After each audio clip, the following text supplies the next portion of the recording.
It was a Tuesday, or maybe a Wednesday. The days had blurred into one long, caffeine-fueled fever dream of deadlines. I stared at my Renaissance art history syllabus, regretting my life choices. 3 essays, a midterm, a final, and weekly reading responses just for one class. Multiply that by 4 classes and a part-time job and my brain was on the verge of a blue screen of death. At 2 a.m., hunched over my laptop, I found myself typing nonsense about Donatello's David and desperately needing more coffee. 73 browser tabs open, one of them a video. I let an AI plan my entire life for a week. That's when the idea hit. What if I let AI run my semester?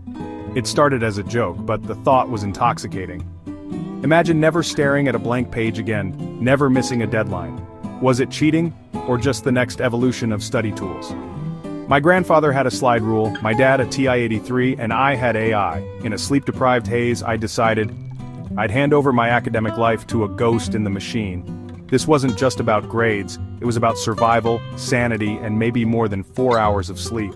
I pictured myself, calm and prepared, while my digital counterpart did the heavy lifting. My semester was about to become one big, glorious, and potentially disastrous experiment. Every good coup needs an army. Mine? A hand-picked squad of AI tools? ChatGPT would be my ghostwriter, research assistant, and late-night tutor, ready to fill any blank page with eloquent if soulless prose. Notion AI became my field marshal, organizing every syllabus deadline and reading into a master calendar and digestible bullet points. My sticky note chaos was replaced by a pristine digital workspace. Grammarly Premium was my editor-in-chief, polishing AI drafts until they sounded convincingly human. Google Calendar scheduled my life, from study blocks to gym sessions, all based on Notion's master plan. Operation AI Overlord was born, automate everything. Every assignment drafted by ChatGPT, every reading summarized by Notion, every word vetted by Grammarly, every minute scheduled. I was no longer just a student, I was the project manager of my own education. Maximum efficiency, minimum effort, excitement and trepidation mixed as I wondered, genius or fool, only time and my grades would tell. The first test came fast, a 1,500-word sociology essay on social media's impact. Normally this meant a weekend lost to research and existential dread, but now I had a helicopter. I fed ChatGPT the prompt and key articles. In seconds I had a clear, structured outline. I asked it to flesh out paragraphs with evidence. The result, a solid, if dry, B+ essay. Grammarly swooped in, refining the tone and clarity. I added a few personal touches, from blank page to submission, under 3 hours. I'd conquered the mountain by teleporting to the summit. The freedom was intoxicating. I hiked, binged Netflix, and slept 9 hours. This felt like the future of education directing AI, not grinding through tedium. I was working smarter, not harder. The illusion was complete.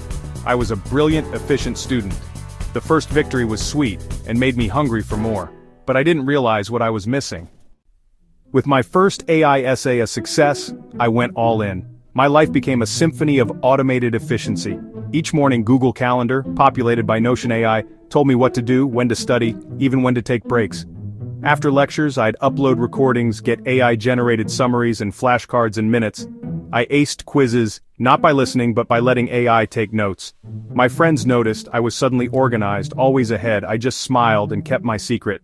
I had time for the gym, real meals and a social life, but AI had its quirks. I asked ChatGPT for a funny opening to a Freudian psychology presentation. The joke was so clinical it could clear a room. Why did the ego cross the road? Because the ID's impulses, constrained by the superego, necessitated a goal-oriented translocation.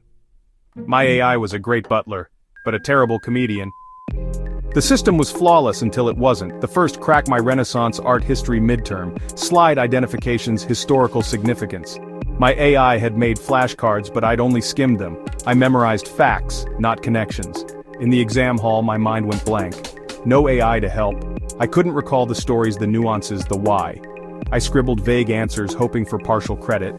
Later, in a sociology study group, my friends debated passionately. I had nothing to add, just a thesis from ChatGPT. I couldn't defend or elaborate, I hadn't done the thinking. In class, the professor called on me. I strung together phrases from AI summaries. He nodded, disappointed. It sounds like you've read the summary. But have you done the thinking? The room was silent. My perfect system had failed me. I felt exposed, unprepared, a fraud. The AI dream had become a waking nightmare. I realized I was missing the point of learning. The disastrous midterm and humiliating discussion were a wake-up call. I was productive, my grades decent, but I wasn't learning. I'd become a master of checking boxes, not building knowledge. My brain was a muscle I'd stopped exercising. AI gathered and organized information but couldn't turn it into real understanding. Knowledge isn't just facts. It's context, connections, and struggle. I'd bypassed the hard part and with it, the learning. The time I saved felt wasted. What was the point of college if I wasn't engaging? I'd optimized my student life so much, I'd optimized the student out of it. I was just a manager, not a thinker. Friction, it turns out, is what forges real understanding. In the final weeks, I didn't ditch my AI tools, I changed how I used them. I demoted my AI butler to Copilot and took back the controls. The goal: augment, not automate, my education. I brainstormed, outlined, and wrote first drafts myself. Only then did I use ChatGPT to refine or challenge my ideas. For readings, I took my own notes, then used Notion AI to check my understanding. The AI became a safety net, not a crutch. It was harder, took more time, and brought back late nights and frustration. But the frustration felt productive. I felt ownership and pride in my work again. I could contribute real ideas in class because they were mine. My grades dipped a bit, but I learned a lesson more valuable than any textbook. AI is a powerful tool, but it can't do the thinking for us. Let it be your co-pilot, not your autopilot. I learned that the hard way, so you don't have to.